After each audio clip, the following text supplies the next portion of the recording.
name's Evan Kirkcomb. I'm the co-founder and CEO of Outlier. Outlier is the first of its kind sports betting super app. Essentially, you can browse, analyze, and execute all of your sports picks on one platform.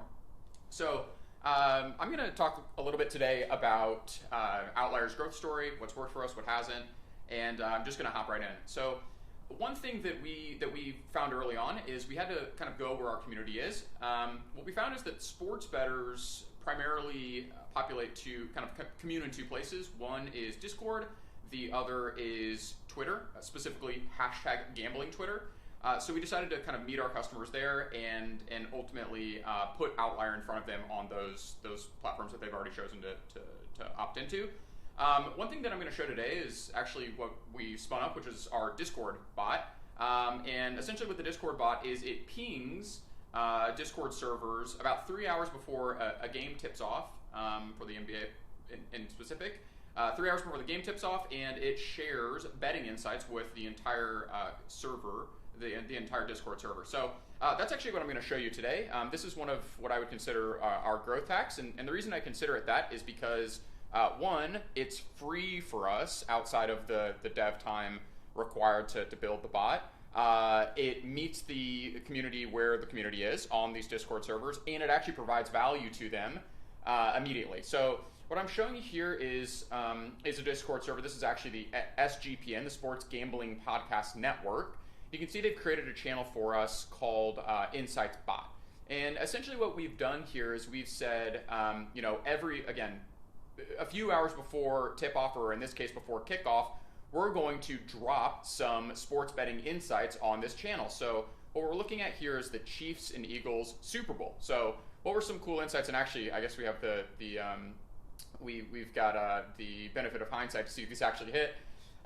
So we dropped some insights like Patrick Mahomes failed to exceed 4.5 rushing attempts in 7 of his last 8 games against top 10 scoring defenses like the Eagles.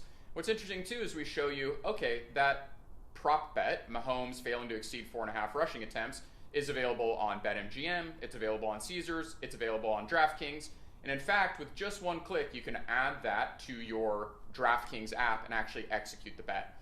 And so while immediately this might seem like, all right, what does Outlier get out of this? It's a few-fold.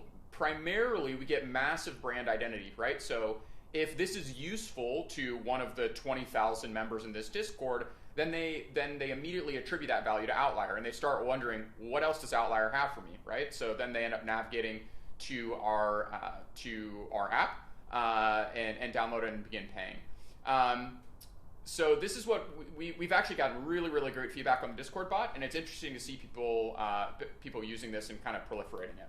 So that's been one of our primary growth hacks is meet the community where they are and provide them free value that's pretty clearly attributed to the company. So that's the Discord bot. The other thing that we've done is kind of met the community where they're at, both on Twitter and on TikTok. And one thing that I want to show you on TikTok that I think is really interesting is we identified a problem within the sports betting community, specifically sports betting handicappers, the people that give out picks. And the problem is this. Nobody trusts them. They don't know where they're getting the data from. They don't know whether or not to, as they say, tail this person's picks tonight. And so what we figured is that we can actually solve that problem by making these sports handicappers more data-driven. So what I'm showing you now is an example of a sports betting handicapper on TikTok. His handle is 25 Legs Parlay. And what you'll see in this video is not only is he going to lay out his sports picks, his bets for the night, but he's actually going to credit Outlier. And what's really great about that for us is, of course, we drive more downloads, we drive more traffic.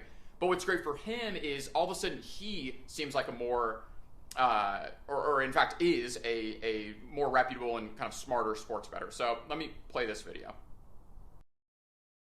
All right, we made it past day 1 of the ladder challenge pretty easily. We're moving on to day 2 where we're gonna be betting $20 to win $40 on our way to $10,000 after 10 days. A lot of you guys have been asking me where do I get my projections from. I thought it would just be easier to put a link in my bio if you guys wanna check that out.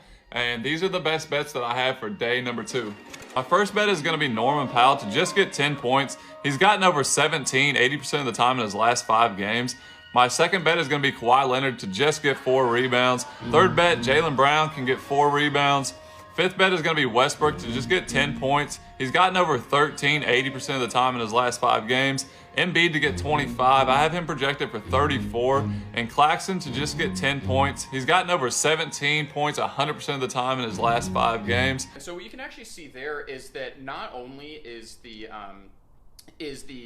handicapper quoting or showing Outlier, but he's actually quoting the statistics straight from Outlier. And what's really cool about this is, as sports bettors start to trust and, like I said, take the same picks as this handicapper, they can attribute his success to something discrete. And in this case, it's the statistics that he pulled from Outlier. So again, that really, really helps us with brand identity and establishing the brand that we want, which is smarter sports betting. So those are the 2 kind of primary growth hacks. Get the Discord bot up, and then partner with sports betting handicappers in a way that makes them more credible and increases our brand identity. Great. So those are the hacks. One thing that I guess I'll talk a little bit about kind of where we are today. So we've been live on the iOS store for about a month. We're pushing over 40,000 individual bets per month to FanDuel, DraftKings, BetMGM, Caesars. We charge $20 a month, and we have thousands of subscribers already in the first month. So pretty excited about that. And again, what I think is, I think how we got here is really demonstrating the value to our prospective users before they even come to our front door and before we're ever selling them on the product. So yep, those are the growth hacks. Okay, so and I can actually show you this if you'd like me to. Go for it. Cool. All right, so it's sort of like, and I get my analogies a little bit mixed here, but it's sort of 2 things. It's kind of like a kayak for sports betting in that you can browse destinations, read reviews for the destinations, and then find where the best price is for the flight. Cool. We've actually built that for sports betting. So you can browse all the picks, you can analyze the picks, and then you can check out on the sportsbook with the best price. Okay. So it's part that, and then part kind of like Bloomberg terminal. And if you want me to, I can actually kind of walk you through the platform here. I don't know if that's the right time for it, but yeah, this is great. Give me like a 30-second walk. Okay, sweet. So let's just I'll just show you here. So what we have here are like these trending insights. You can see, for instance, Joel Embiid 3-pointers. He's failed to exceed 1.5 3-pointers in his last 10 straight games against Houston. If you want to, you can click in a little bit deeper. You see everything here from like how he's done in the last 5, the last 10, the last 20, how he's done in games without Dwayne Dedman, how he's done in games without James Harden, right? You can see everything from the offensive and defensive ranks, what the injuries are, and then finally you can actually see the prices at any of the sports books. Here's what it is on FanDuel, DraftKings, Caesars, etc. And then with 2 clicks, you can check out on any of those sports books. Cool, awesome. So there's like a one-stop shop to where you want to place your bet. Awesome. Yep. That's cool. And then are you typically finding that users are looking at data before they're making a bet? Like, is that a key part of the typical user experience? Yeah, here it is. But that's actually an interesting question because pre-Outlier, what we found, and this was the kind of problem we were solving, what we found is that people wanted to be more data-driven, but it's actually too exhausting to go find the data, interpret the data, find where the best price is. So what sports bettors were doing is they were just blindly throwing a dart. Oh, interesting. But now with Outlier, they're really digging in and they're a lot more confident about the picks they're making. Okay, cool. And who is your ideal customer profile? Is it like someone already taking sports bets on like browsing manually through the different platforms? Yep. Right now, it's what we would consider an intermediate sports bettor. They're placing anywhere between 3 and 10 bets per week, probably doing about $100 per week in sports bets. What we'll do over time is move that down into more kind of novice and entry-level sports bettors. Nice. That's going to require some simplification of the platform on our end, but yeah, we start with that intermediate bettor. Okay, awesome. And then to get your initial set of subscribers, I tracked a few channels in your explanation. We had Twitter, TikTok, Discord. Are there any big ones missing from that? Well, we've tried some paid, right? Like we tried Twitter paid. It's just a lot harder. Those channels are so noisy that you really, it's just tough. Gosh, what other? I don't know. We did a little bit of Reddit ads. Didn't work too well. Okay. We've done some in-person activations. Doesn't work too well. Yep. Really hard to attribute. We've done some podcast. Actually, this was on the previous product, but Yeah, really, really hard to track. So it's hard for us to iterate on those. Yeah. Yeah. Okay. And then between TikTok, Twitter, and Discords, do you have a main channel? Discord. Discord for sure. 100%. Yeah. And again, that's just because that's where sports bettors hang out. Yeah. They're in these giant servers talking about picks for the night and dropping stats and all of that. So we knew that if we could kind of associate and basically implant some of our data in those servers, then we'd benefit from it, and that proved to be true. You'll pull a lot of people. That makes sense. Do you ever explicitly say on the Discords, come bet on Outlier, or are you only dropping data? No. We only and actually that brings up an important point, which is we actually never make pick recommendations either. We're never saying this is the bet. Yeah. All we're doing is here's the data, do what you want with it. And what we're finding is that by being the sports betting industry generally is very pushy. Yeah. We're super non-pushy and super helpful. Oh, right? Okay. And that's actually why we end up getting the conversions, I think. That's cool. Yep. Is there, so if you go to a Discord thing that you're dropping in, is there a link to the site? And are people typically going for data, or are they just curious, what is this thing that's being sold? So let's see if I can do this, because this is actually for last night's Super Bowl. So if we're looking at this Mahomes prop, if I click add to bet slip, it'll actually take me to what we call we call it the interstitial page. So you can see here, it actually drops me onto this page that is very Outlier branded. Find your next bet, download on the App Store, and then there's still one more step to go place it on MGM. And what we're finding is that people hit this page and they're like, Outlier. Okay, download on the App Store. Are there more of these picks somewhere? So we're getting really good brand identity by pushing them through this page. That's interesting. Yep. What caused you guys to add the middle page originally? That exact point. We really want. So we could have moved them directly in the sportsbook, but we want them to understand kind of who's facilitating this. Yeah. Yep. Cool. But again, it's not like we don't have the pitch on here or anything like that. It's just the branding, and they understand that it's coming from Outlier. So that's cool. Yep. Awesome. And do you think that the people who own the Discords care that you guys are dropping stats? Are they happy? Actually, they love it. So it's unpaid. We don't pay them for it or anything like that. And right now we have a backlog of servers who want the bot. Oh, wow. Because for them, a lot of them actually charge for membership to their servers. And so for them, it's just more value in their server. Yeah, because it's if I join Sports Gambling Podcast Network server and I pay $25 a month, now I also get these cool insights. So it's been incredibly mutually beneficial, and it's totally cost free for both parties. That's awesome. Yep. Did you reach out to a server initially to install the bot, or did you just No, that's how that's exactly how we started. So we created a big list of servers that we were interested in. Cool. Started reaching out to them, but now it's inbound. Oh, awesome. So now people are hitting us up on Twitter or whatever, hitting our support email and saying hey, how do I get the bot in my server? And we're actually having to be a little more judicious, where it's oh, you only have 500 members. We'll get to you soon. a little later. Yeah. That makes sense. We've got 20,000 member servers to deal with first. Yeah, that's cool. Yep. Where did you find the Discord servers? Good question. So there is Disboard is what it's called. Okay. Disboard, you can search servers. The hard part is a lot of them are private, membership only, but also non-searchable. Got it. So here we actually kind of started with Twitter. You find really high-profile sports betting handicappers on Twitter. Okay. Often they have a link tree that links to their Discord server, and so there is a lot of poking around required to get that initial list of Discord servers, and we're learning about new ones every day. Yeah. Wow. How big was your initial list of people that you reached out to? We probably reached out to 70 Discord servers or something like that. Okay. Yeah. And we've got dozens. I don't even know the count now, but we've got dozens of Discord servers. So yeah.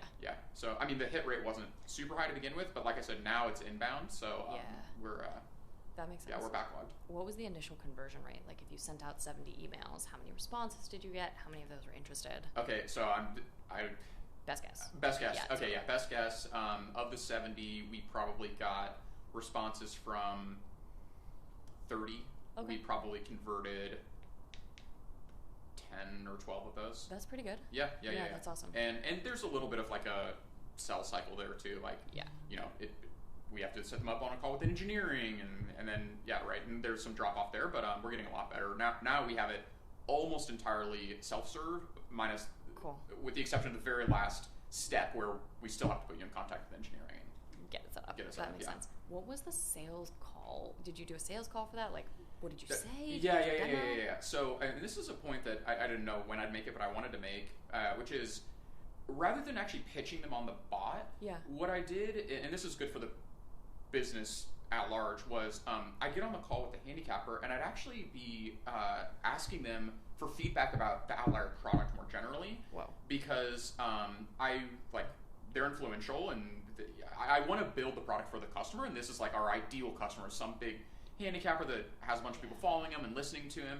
And so really I came at it, I obviously previewed the bot, but what I wanted to do was get their feedback about the actual product. Wow. And then once I showed them the insights in the product, they're like, wow, these are powerful. I'm like, yeah, you can have those in your server.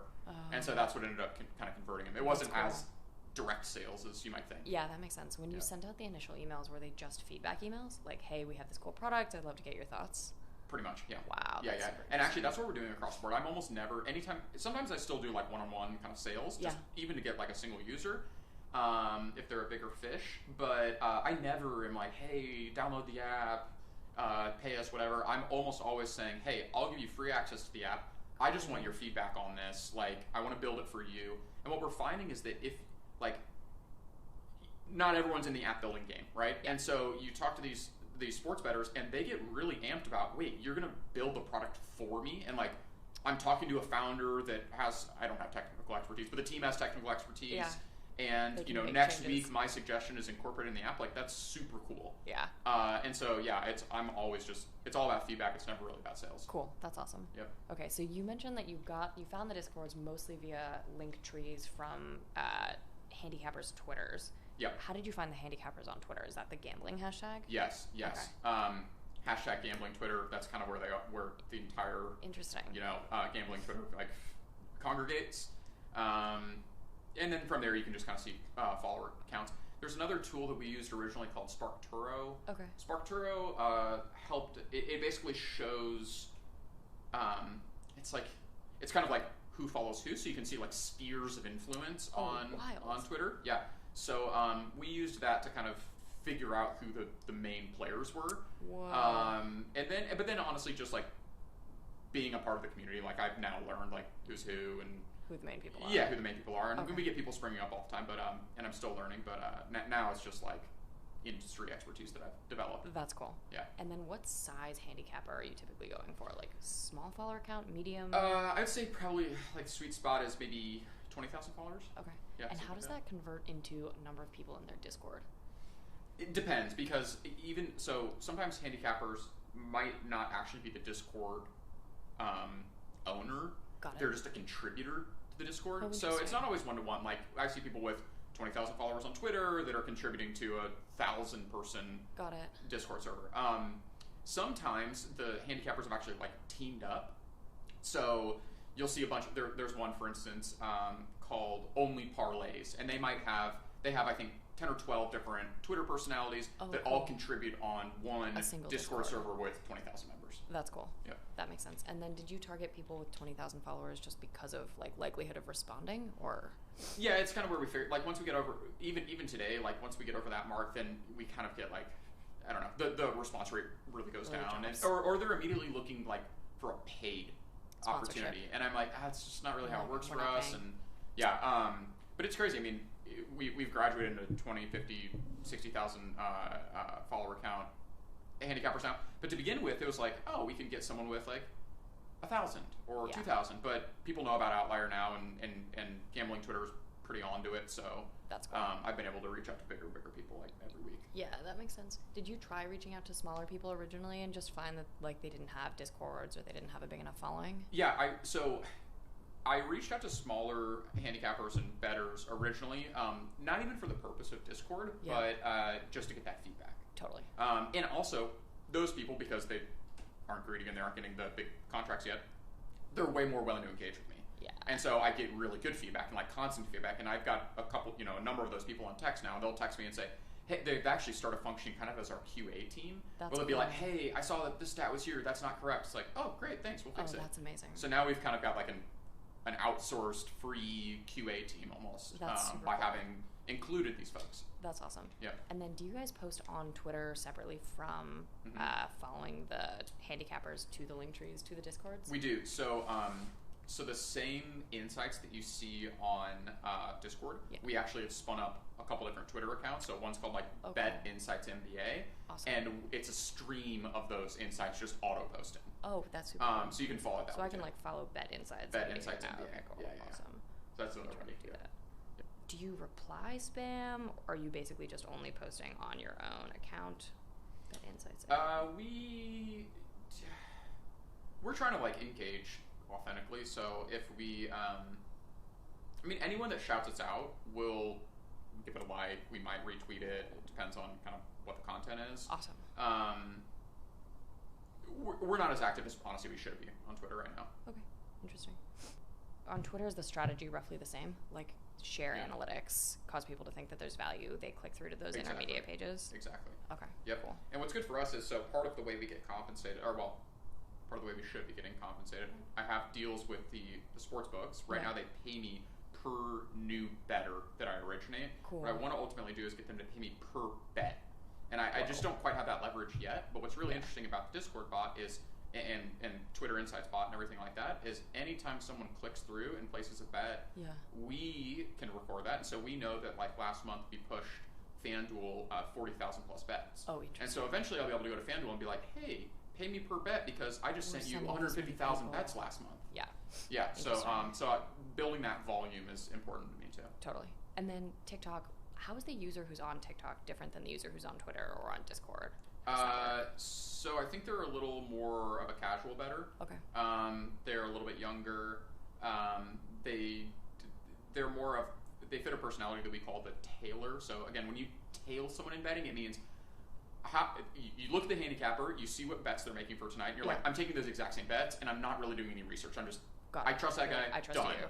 Yeah. So we see a lot more of that on TikTok. So you'd expect conversions to be a little bit lower. The thing with TikTok though is the distribution is just insane. So on Twitter it's like someone tweets out, only 20,000 people, like only the people that follow them are seeing it. Yeah. Well, on TikTok, even a guy with 5,000 followers, all of a sudden it has like 150,000 150,000 views, right? So just the distribution on TikTok is insane. That's why we're playing there. That makes sense. And then do you guys have your own TikTok account too that people can click through to? We do, yeah, we do. It's outlier.dot, outlier.bet. Cool, awesome. Do you have a sense of if a handicapper links Outlier in their bio, what percentage of people are going through to your TikTok versus going straight to the website? No, I should know that. The goal isn't really to grow our own TikTok. It is in part. I want to grow it to like 1,000, so I can. It's not even 1,000 yet, but I want to grow it to 1,000 so I can do link in bio. Okay. But beyond that, there's not much of a TikTok strategy other than run some ads on it, have link in bio. Cool. The real TikTok strategy is affiliate with the creators. Yeah, get those get them to put in there. Yeah, that's that more makes what sense. it is. That's cool. And then, has your growth been like? Was it like a big spike? Was it pretty linear? Is it like the hockey stick magic? Let's see. So we launched the web app we launched it on November 17th, if I'm not mistaken. Cool. We've seen linear growth Awesome. Up till today, but when like every time we add a new Discord server, we'll see a big spike, right? And a lot of times it'll like spike and then kind of stay on that path. Yeah. Anytime we affiliate with a TikTok creator whose video hits, like we can see a giant spike. So it's sort of like linear with it's spiky. Yeah, that makes sense. And you said subscriptions, so people are buying monthly. Yeah, they pay $20 a month or $200 a year. Cool, awesome. Yep. Do you have questions, Kev? Yeah. So what did you when you launched in November? So what did you actually how did you actually get from? What did you do to get from like 0 to 100 users? 0 to 100 users was find people who we could identify as sports bettors, which pretty much meant they mentioned something about it in their Twitter bio, DM them and say, hey, I'd love to show you this app. We'll actually give you free access for a week or a month or something like that. All we want is feedback on it. So that's how we started. And it's crazy. Like I said, you involve them in that build process, and all of a sudden they're telling their friends that they're building an app, right? So, and honestly, it ended up being really great feedback for us and allowed us to iterate on the product significantly quicker than we would have otherwise. Got it. And then what point did you begin to do the Discord bot? So we always had the Discord bot in the plans because we knew, I spared a lot of the backstory here, but we pivoted from a previous product, and so we had to be thoughtful about our go-to-market strategy as we did that. So we always knew we were going to do the Discord bot, but I'd say they came online maybe mid-December, so about a month after we launched. Got it. Okay. Yep. And then, like, the Discord bot obviously has some like engineering work and overhead. How did you guys decide to like commit to that as the marketing strategy? Yeah. Or like other stuff which might be less work. Yeah. This was a big decision for us. So actually, our team is very overweighted engineering and product. So there are 8 people on the team. 5 of them are engineers. So that's kind of where our excess resource is in the first place. But then also, a lot of the same backend and data mapping that was required for the app itself is what the Discord bot is based on, or is built on. And so it was, I mean, I'm way oversimplifying it, but it was kind of just like creating a veneer over what we had already built and enabling it on Discord. So it wasn't like, we weren't starting from zero. There was a lot of crossover with main app and tech required for main app. Got it. Would it be possible for you to show us one of the emails you wrote to one of the Discord people? We could probably come in afterwards. Yeah, I could probably do it. Shit, I'm trying to think where I could even find that. Spend some time. Okay. Yeah, so we actually started, now that I'm kind of looking at it and thinking through it a little more, so we actually started talking to people about, as we were even deciding what product we were going to bring to market, we were already talking to these Discord mods because we knew that they were influential and we knew that we needed to be kind of building a product for them.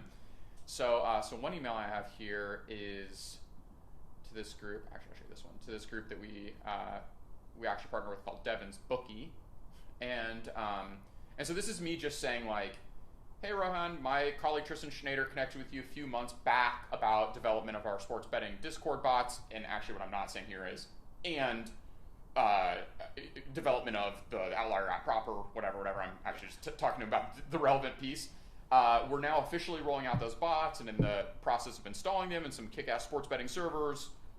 Make sure quote other servers that are gonna install and give ourselves some authority here. The first is our Insights bot, which does X, Y, and Z. Anyway, we'd love to talk to you about whether you want to leverage the bot. We think that it can increase the value of your server. So I'm just trying to show them like, hey, other people we already talked about this a little bit. I wasn't pitching you then, not exactly pitching you now. I just want to talk to you about it. Here's some other people that are using it for some validation here. And I actually think it could be valuable for your server. So hey, just value add. So that's always sort of in our tone. And then I get on the call and again, like I spend some time talking about the Discord bot because that's the purpose of the subject of the exchange here. But then I still spend a lot of time walking them through the product again, asking them what's confusing about it, asking them what stats they'd want to see that we don't have currently. Almost every call I take with anyone, I walk them through the entire product and ask them for feedback on that before even getting to the topic at hand. Are the people confused? Like if the email you read me was like mostly talking about the bot. Yeah. And you get on the call and you're talking to them about the product, or do people like they get confused or? Yeah. Honestly, I don't know. Maybe. I kind of, a lot of times they come on the call and they're honestly not even really entirely sure what I'm going to talk to them about. I guess they think, oh, Discord bot, whatever, because I've said that.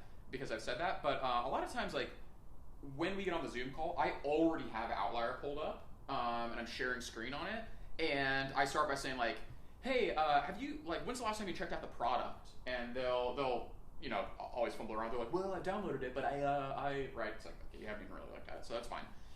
And so then I'll spend the first 15 minutes just running through it and asking them questions and kind of making it an open conversation. No one seemed to have found that like offensive, and most of the time, or confusing.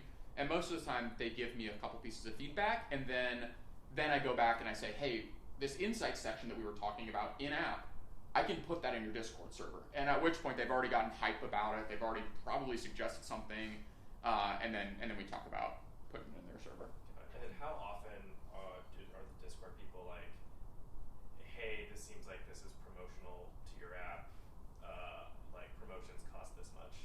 Yeah, that's actually only happened to us once, and the reason is once I was able to sign up a couple of the Discord servers. Well, for one, I actually think it's totally just add value and mutually beneficial, and the people who have it in their servers would agree with that.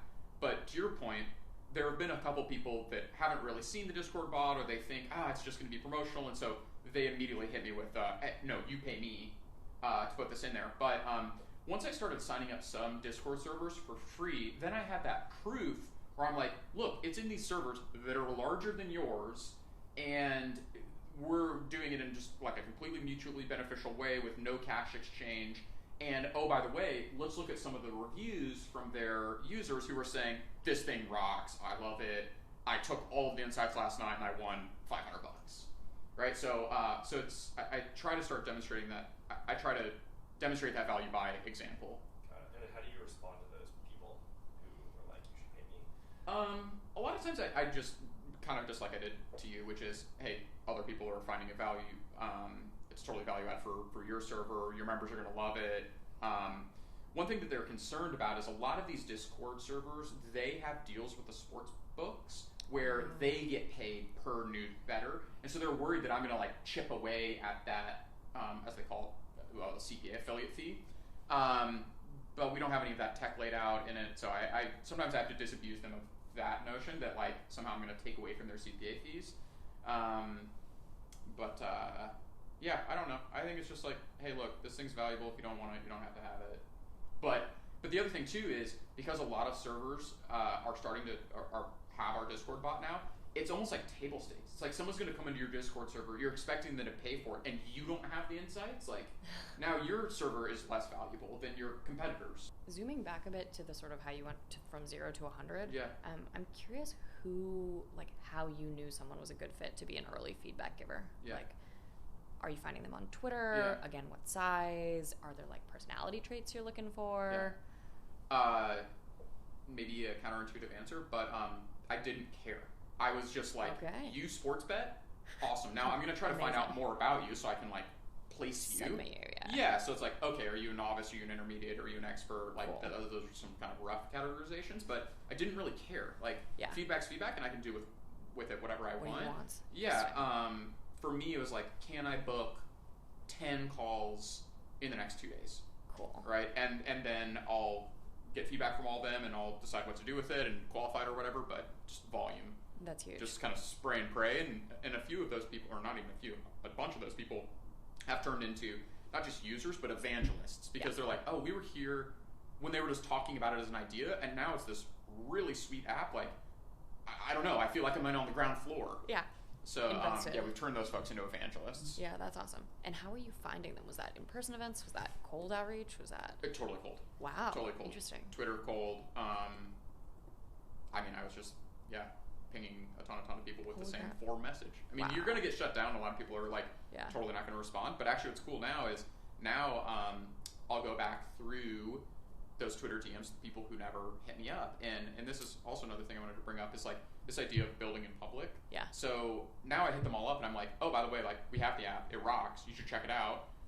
And now, and they're now like, you built something. Yeah, now I'm getting credibility, or like I'm more credible because they're like, oh wow, I kind of ignored that call, but they check out the app, they're like, dude, this thing's awesome. This looks cool. Yeah, that's amazing. I'm sorry I missed out on the first wave. That's cool. And were you contacting the Twitter folks from your personal Twitter account, or Outliers, or corporate? Yeah, okay. Outlier. Yeah. Interesting. And how many followers did you have at that point? Oh, like 100. And was that fine? That's fine. Yeah. Okay. Yeah, cool. Yeah. Awesome. If you can give them anything, like. You're like, we're real. Yeah, somehow. We're real. Yeah, if you can give them anything like designs, that's helpful because they're like, oh, that looks cool, or like screenshots from designs, or the best thing you can do is if you can like cite to some authority. Like for instance, Devin's Bookie is again another a really like influential handicapper. Yeah. So I'd say something like. And sometimes I'd maybe fib this, but it's like, oh, talk to Devin's Bookie. Like, he suggested I reach out to a few folks. Like, you're on that list. They're like, oh, Devin's... Like, I don't know. If you can kind of, like, gain authority by association, that's also really helpful. Awesome. Yeah. Okay, cool. Do you have anything else, Kevin? I'm curious, like, it feels like a lot of the experiences a lot of other startup founders have when they're trying to reach out to people people is a lot of those people are like oversubscribed or something on like people reaching out to them. Yeah. Something like that. Yeah. And so I'm curious as to like, you know, how,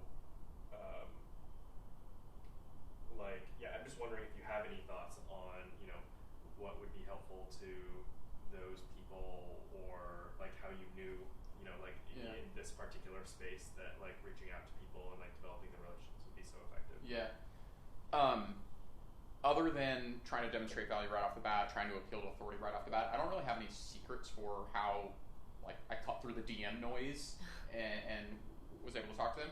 Well, I guess one other trick is I also try to make it really personal. Sometimes I'd like drop my cell phone number, be like, hey, like, you can just hop on a quick call, no problem.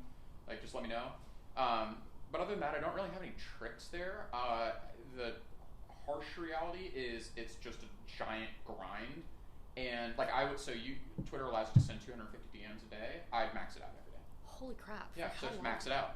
I just wake up in the morning and just find people and just copy paste, just max it out. Like, and then get some calls, and then now I start to understand kind of what the universe, like I needed to do it anyway because I needed to figure out kind of who's who was responsive. Like it made me chase every rabbit, so I got a better idea of the sports gambling landscape. So just grind, just freaking grind. Feeling of rejection. I don't know. This doesn't faze me really. I guess I don't. Maybe that's like a superpower. But I don't know. I think the one or two people that do. I mean, I don't know what my conversion rate is. But let's say I sent out like 250. I'd probably get like 10 or 20 responses, and then would turn to like 5 calls. But if I'm booking 5 calls a day, that's not bad. That's really good. Yeah. So. I think that booking those calls and getting that really positive feedback from those 5 individuals, made me feel good about doing the whole 250 again the next morning. The rest of them. Yeah. How long did you do the 250 a day for? Oh, I mean, probably a whole month. Wow. Yeah. And did you just switch from like initial product discussions when you didn't have anything to like onboarding them to the product free trial once you had something? That's a good point. Yeah. Actually, so those DMs started a long time ago. I bet. Like way before we had product. Yeah. Once we had product in market, then I actually get better feedback because they see that it exists and all that, and better response rate. But yeah, now it's shifted to, hey, check it out.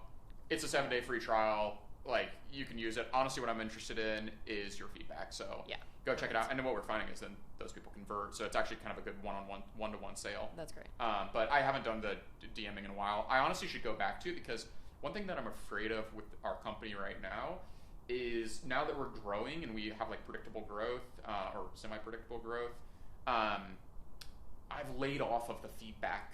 I'm not getting as much feedback as I was originally, especially pre-product. Totally. So maybe I need to like whip up the DM campaigns again. Cool. And just start asking people, giving feedback again. Bringing back Twitter. Yeah. Awesome. That's amazing. So, but yeah, there's no way around. It's through.